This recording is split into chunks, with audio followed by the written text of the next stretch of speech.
Fazendo agora uma introdução onde se situa o S7200 na gama de PLCs da Siemens. O S7200 é um PLC de introdução da Siemens. Fica a nível de potencialidades e de funcionalidades, é das mais baixas na gama da Siemens. De seguida temos o Simatic ET200 SP CPU e numa gama mais alta o S7500.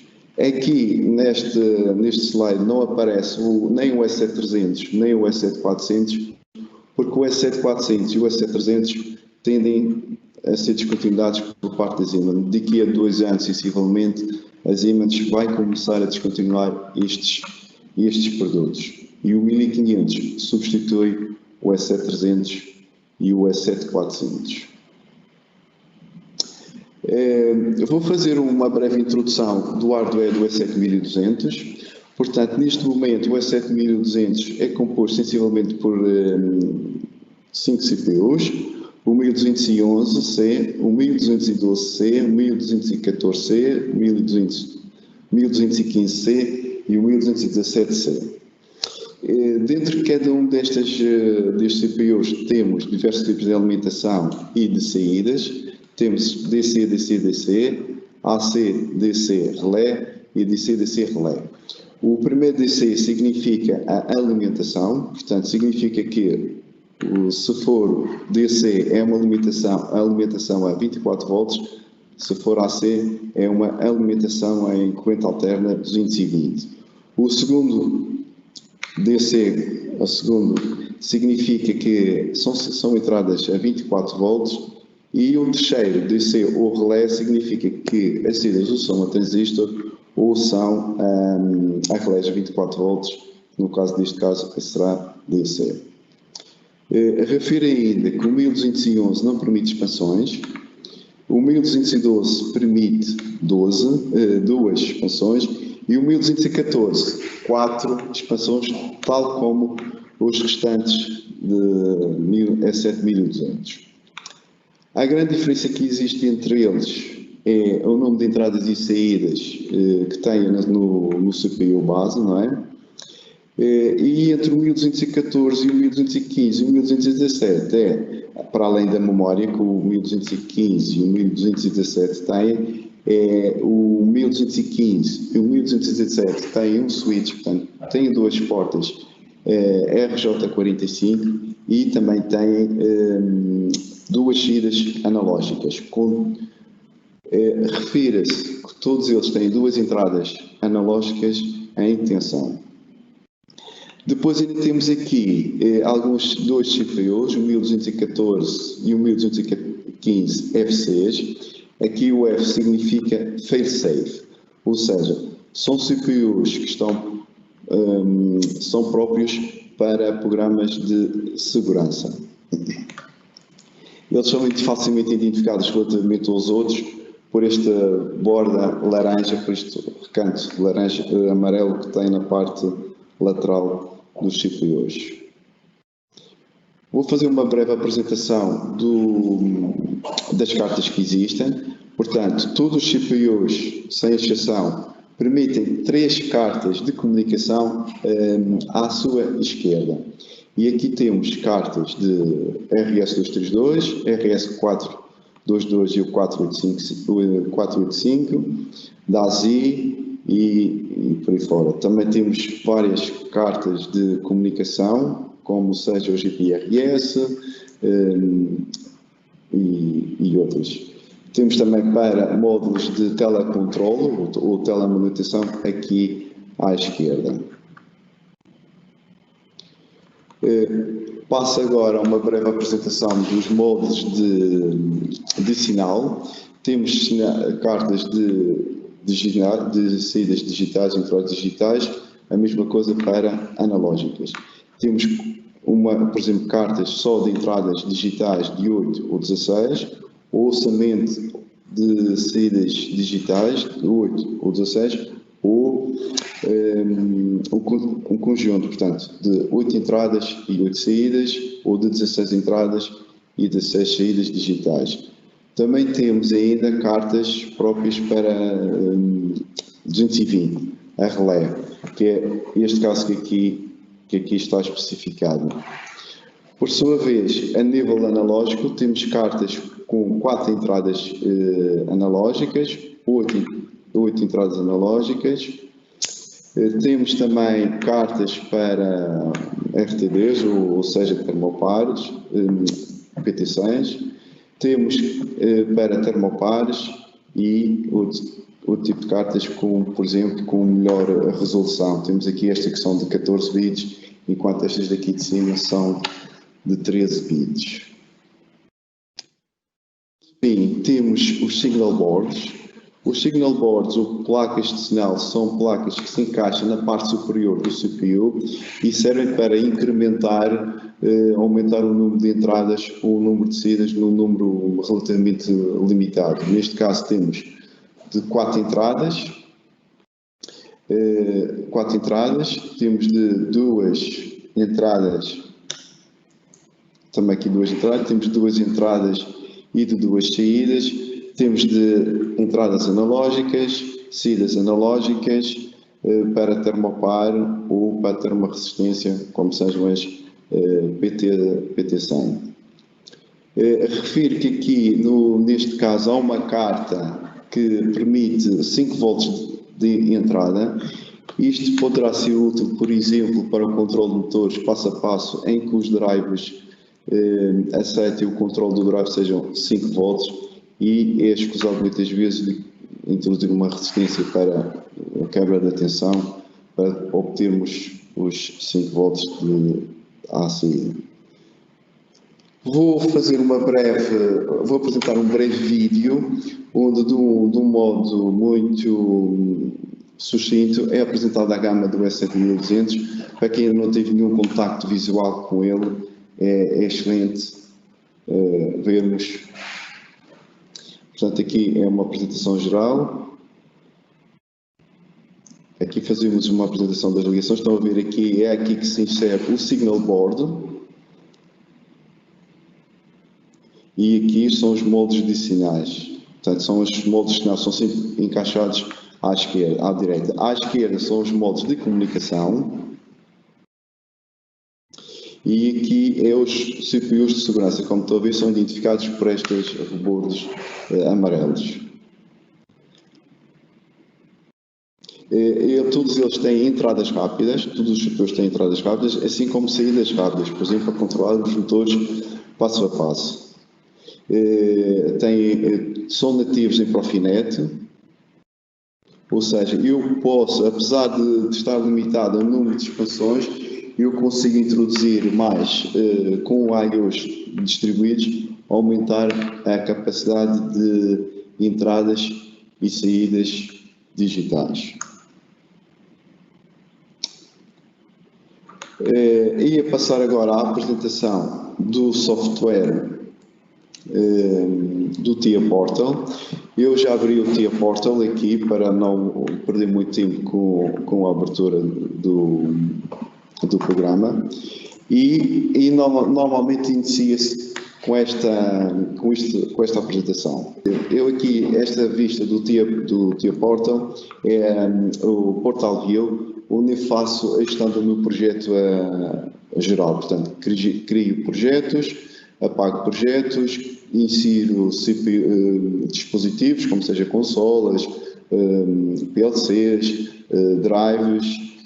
Posso eventualmente detectar quais são os dispositivos que eu tenho online e outras tarefas de âmbito mais geral. Mas é no Project View que eu consigo fazer tudo o resto. Aqui nesta barra à esquerda eu tenho os diversos dispositivos que insiro, não é? Vejo aqui a listagem dos meus CPUs, das minhas consolas. Dentro dos CPUs consigo ter o Program Blocks, com os meus FBs, com os meus FCs, com os meus Data Blocks. Na minha parte à direita tenho uma barra que se adequa àquilo que estou a fazer aqui no centro. Se tiver na área, a configurar hardware, vai-me aparecer aqui a minha lista de cartas de entradas, de saídas digitais ou analógicas, os diversos CPUs que existem e todo o tipo de cartas que é possível. Se estiver a configurar, por exemplo, se estiver a programar aqui, já vai-me aparecer a lista das instruções que eu tenho nas diversas linguagens que estou a programar. Vamos inserir um CPU. Vou inserir o CPU mais comum que nós costumamos utilizar, que é o 1214 DC. Aqui selecionamos a versão do firmware que nós temos, vamos considerar a versão mais recente, certo? E vamos introduzir o nosso CPU. Pronto. Está aqui introduzido. Como eu referi, estou aqui na configuração de hardware. Como vem aqui à minha esquerda, nós temos as diversas cartas que nós podemos inserir, por exemplo, aqui os signal boards, com as entradas digitais, saídas digitais, por aí fora. Aqui, por exemplo, as cartas de entradas digitais, saídas digitais, entradas analógicas e por aí fora. Aqui na parte inferior é apresentada a configuração as características que eu posso atribuir ao meu CPU, e faço aqui referência para uma situação. Eu normalmente aqui no menu Startup, por defeito e por questões de segurança, a Siemens coloca esta opção, que é Warm Start Mode Before Power Off. Isto significa que, se por alguma razão o CPU passar para o estado de stop, tem dificuldade em passá-lo para on, ou seja, desligar a máquina e voltar a ligar a máquina, não repõe o CPU em RAM. Eu normalmente costumo, regra, colocar a opção RAM. Ou seja, se por qualquer motivo o meu CPU vai para stop, por exemplo, uma divisão por zero ou falha de hardware, eu desligando o equipamento, a alimentação do equipamento e voltando a ligar a alimentação, o meu CPU passa para RAM.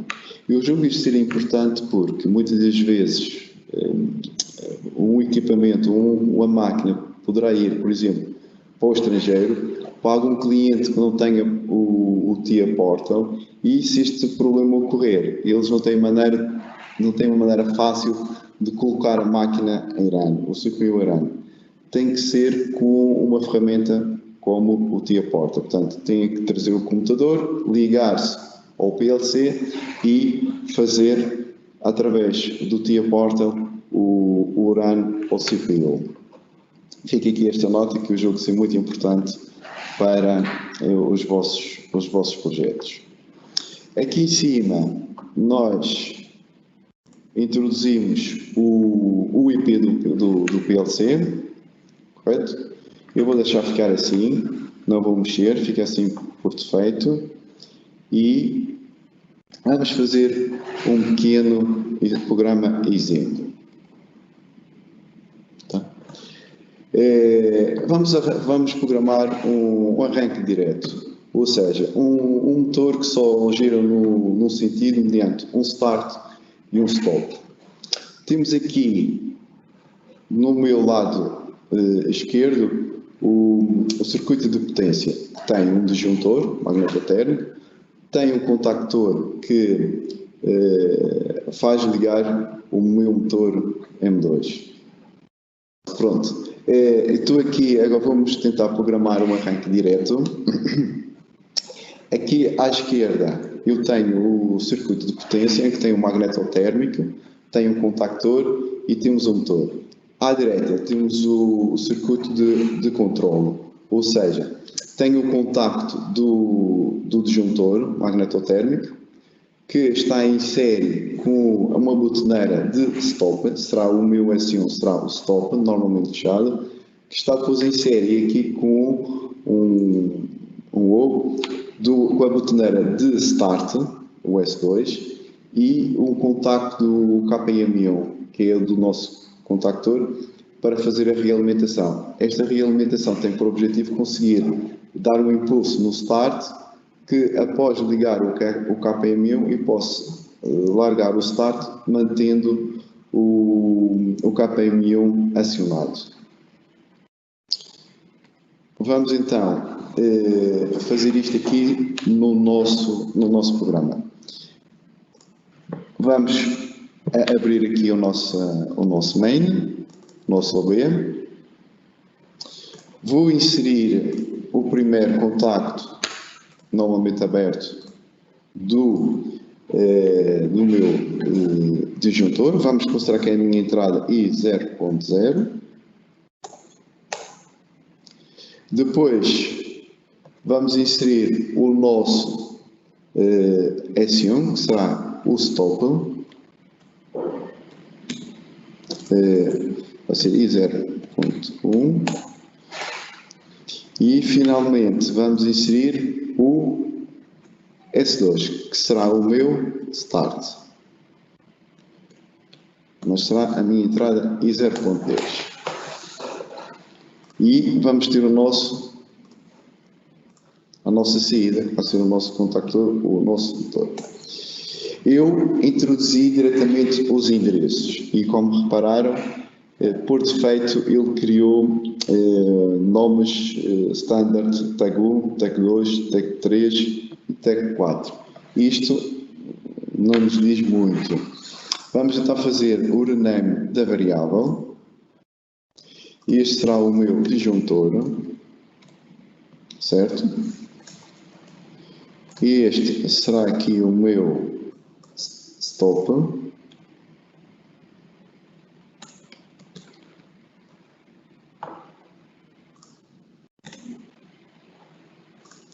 Aqui será o meu start.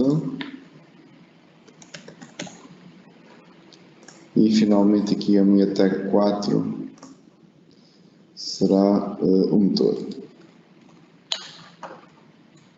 Correto? Pronto. Falta, por último, fazer aqui esta realimentação. Aqui tenho que abrir um novo ramo, esta tecla aqui, inserir o contacto aberto e depois posso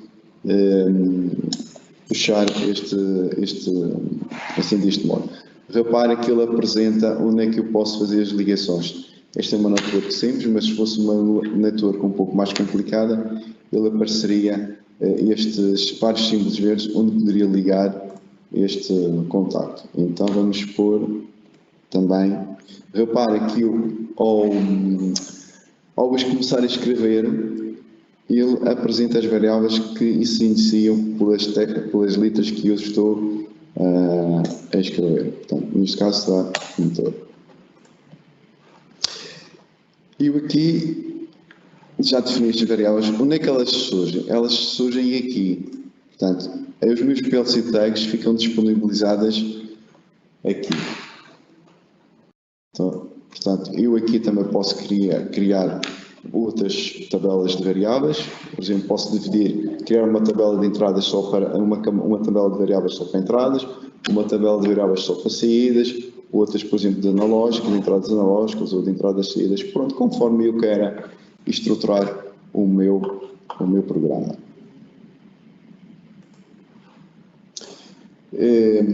Eu vou-vos aqui introduzir aqui o PLC Sim. Eu julgo que o PLC Sim aqui é uma ferramenta que é útil mencionar porque consegue fazer a simulação do PLC e da consola de um modo totalmente virtual, ou seja, eu não preciso ter o PLC fisicamente, nem uma consola fisicamente para conseguir fazer a simulação, diria, praticamente todo o meu projeto. Sendo assim, vamos então fazer a simulação. Eu seleciono o meu CPU, venho aqui acima a esta tecla que diz Start Simulation e eu vou fazer, ele dá estas teclas de aviso, quer dizer que vai inibir todos os outros modos de comunicação com o CPU e vamos iniciar Isto é o PLC Sim. O PLC Sim é uma ferramenta que a Siemens disponibiliza de um modo gratuito, portanto não é preciso ter licença para o utilizar. E é muito útil. Vou fazer o download. Isto é como se fosse um download físico para o CPU, tal e qual. Fazer o start. Como vem, ele está a passar neste momento para o start. Certo? Uma das grandes funcionalidades também dos softwares de programação é nós conseguirmos monitorizar o nosso programa para corrigir alguns erros que se façam. Não é? Portanto, neste momento estou a monitorizar, eu não consigo alterar as minhas entradas porque elas são entradas, eu não consigo, portanto, mexer no estado lógico das minhas entradas e vou tentar fazer isto. Neste momento, o meu PLC sempre tem uma outra vista. Nesta vista eu não consigo alterar o estado das minhas entradas, mas vou expandir aqui, passar para uma outra vista.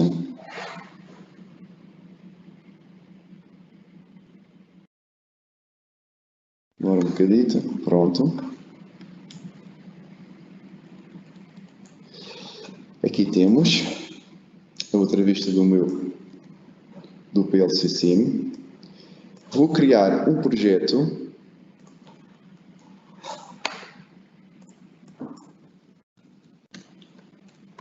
ao qual vou chamar simulação.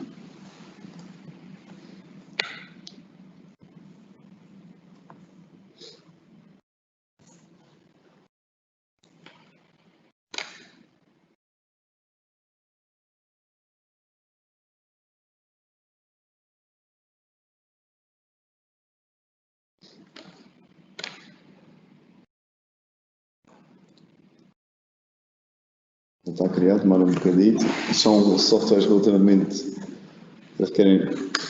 Pronto. E já tenho então o meu projeto criado no PLC Sim.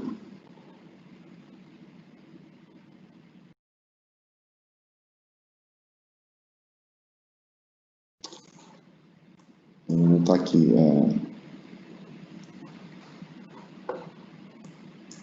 Pronto. Neste momento eu tenho já o PLC Sim a correr. Vou entrar no Device Configuration e aqui, se repararem, eu tenho as minhas entradas e saídas configuradas, certo? Por exemplo, agora vou simular a minha entrada. Está a ver? Aqui, este contacto aqui apareceu verde, significa que está on.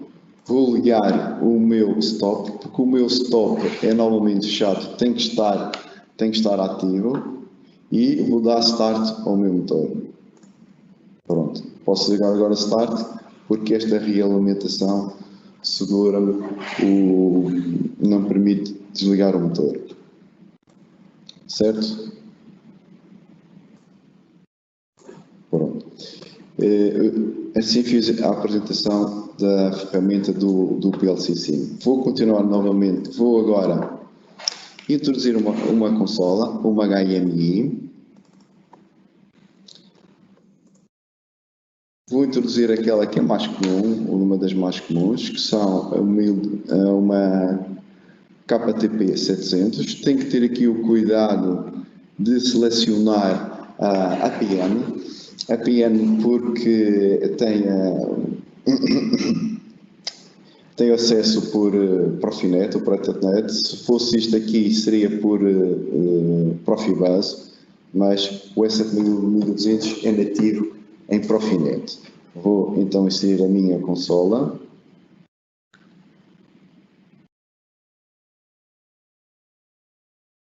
Eu normalmente cancelo isto porque eu posso criar páginas standard que a Siemens disponibiliza, que o programa disponibiliza, mas eu vou cancelar isto aqui. Faço OK. como verificam, ela na parte esquerda, na coluna da esquerda, já me introduziu a consola. Eu posso vir aqui e atribuir um endereço, se assim nas propriedades posso atribuir o endereço de IP aqui, mas aqui, por exemplo, é a network. Neste momento eu não tenho nenhuma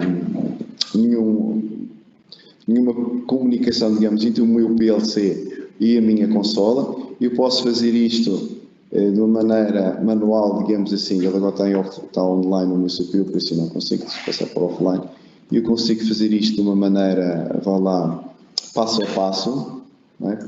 Mas se eu também posso, como estamos num ambiente integrado, conseguimos fazer isto de uma maneira automática. Eu vou à tabela das tags do meu PLC, vou dividir aqui o meu ecrã em duas partes, eu consigo, o TIA-Porta permite fazer isso. Vou abrir também a tabela de variáveis da consola, que é, basta eu passar, por exemplo, esta variável para aqui, que eu, se repararem, eu fico, se voltar aqui atrás, a ligação foi restabelecida. Foi configurada automaticamente, ou seja, por ter o ambiente integrado, eu com facilidade criei a ligação entre a consola e o meu PLC automaticamente. Se carregar aqui, vocês estão a ver que eu tenho aqui o connection HMI, portanto há uma ligação entre a consola e o PLC. Mas eu vou utilizar um segundo motor para configurar a minha consola. Venho aqui aos meus PLC tags e vou criar um disjuntor 2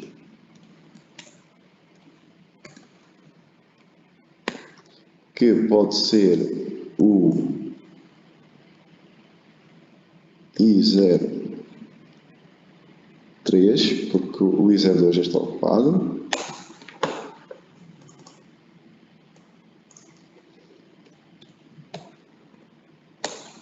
Tinha posto um O em vez do 3. Vou utilizar um motor 2.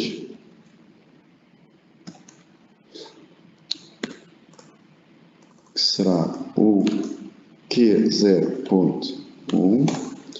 Vou utilizar um HMI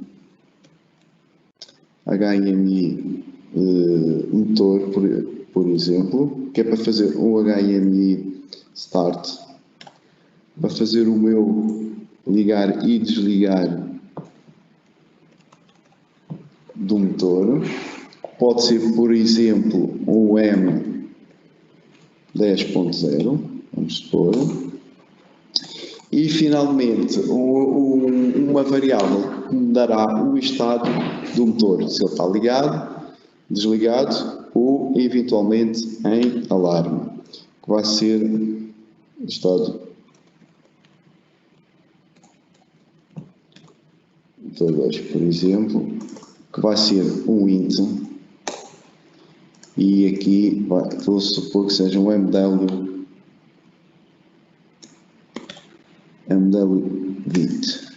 Correto? Portanto, criei novas variáveis, disjuntor, um motor 2, um HMI start e um estado motor 2. E vou passar agora estas variáveis para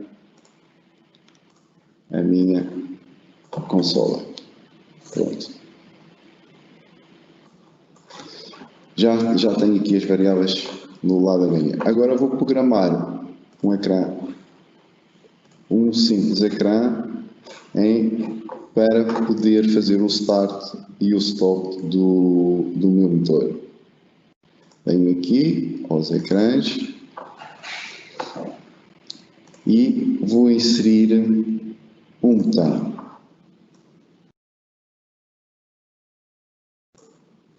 Neste botão eu quero que apareça uma imagem.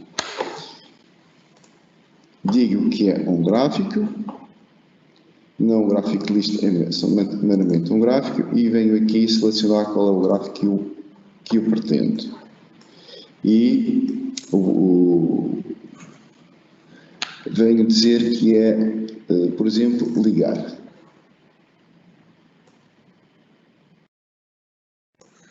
Vou criar um outro botão, fazer o copy e paste deste, e vou querer que aqui seja o desligar.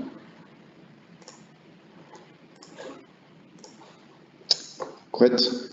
Agora vou atribuir propriedades a este. Este meu botão fará o on, ou fará o set ou o bit que eu defini aqui atrás de HMI start.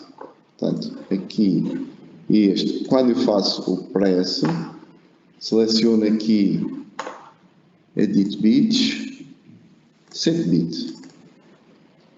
E aqui no bit será HMI start. Por sua vez, aqui será o reset ao mesmo bit. Portanto, o de cima liga-me o motor, o de baixo desliga o motor.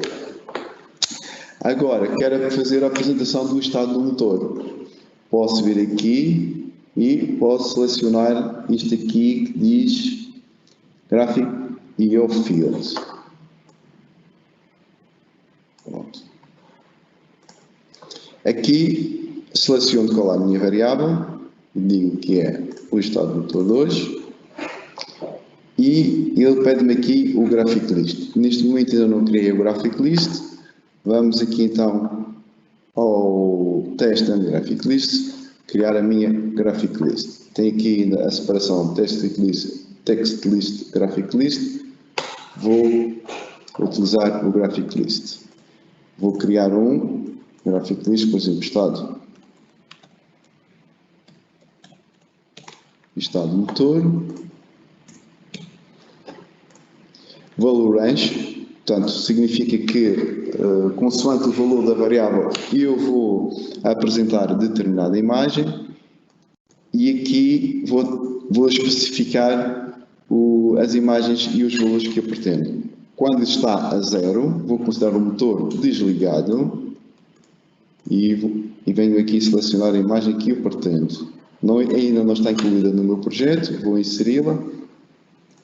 Desligado vai ser o motor cinzento. Para o motor ligado, estado 1, vou apresentar o motor a verde. Vou inserir aqui o motor verde. E aqui para o motor 2, vou selecionar o motor vermelho. Certo? Pronto.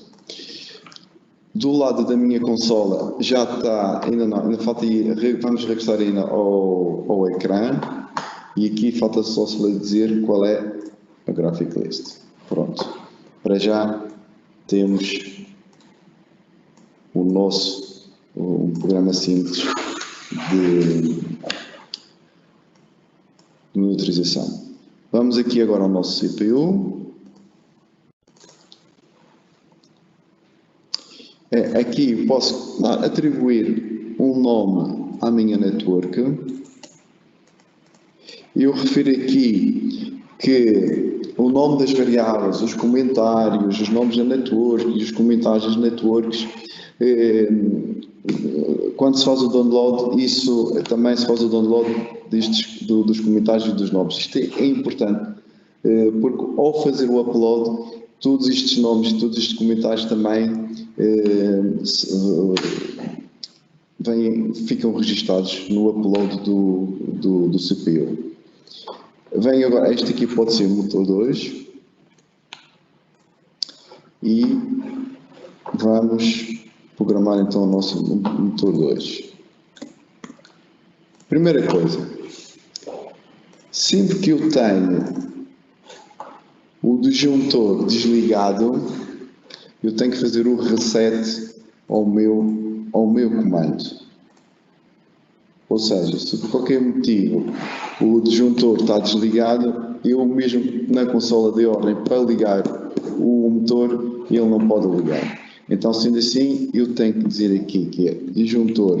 Estão a ver como aparece? Assim que vou escrevendo vai aparecendo as variáveis que se iniciam por esse conjunto de caracteres, disjuntor 2, e aqui é HMI start, certo? Portanto, sempre que o disjuntor estiver disparado, eu não consigo ligar o meu motor. Depois, sempre que o meu HMI estiver on, eu ligo o meu motor. Referir que quando se arrasta, simplesmente arrasta, eu faço o copy, transfiro, faço um move.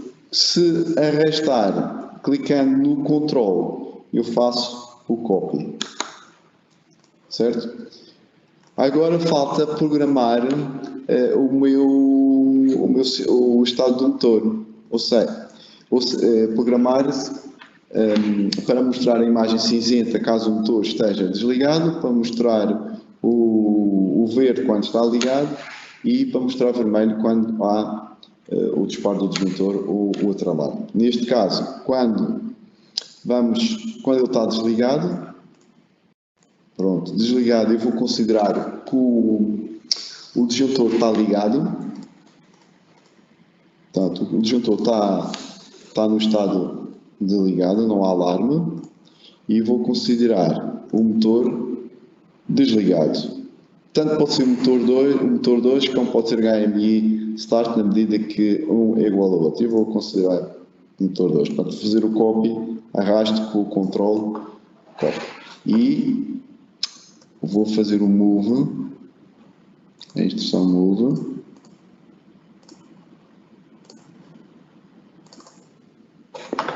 do valor 0, o valor 1, deixa eu ver.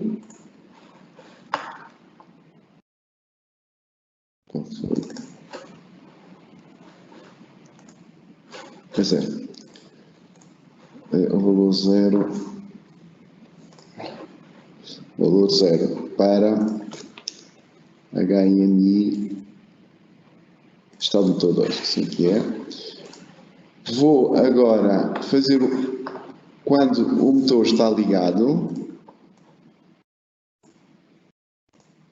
fazer o move, faço o copy do valor 1. E finalmente, quando eu tenho disparo do meu disjuntor,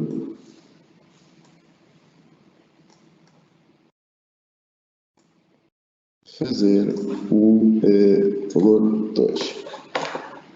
Certo?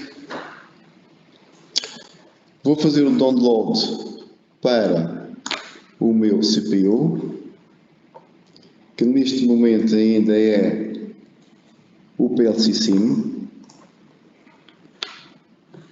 Estão a ver? É como se eu fizesse o download físico com o PLC presente fisicamente. Stop.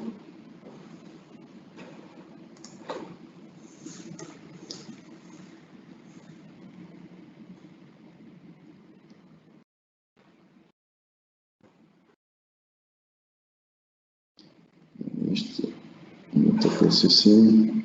Aqui. Portanto, agora já tenho aqui mais variáveis, como vocês estão a ver, não é? Portanto, continuo a conseguir ligar o motor 1.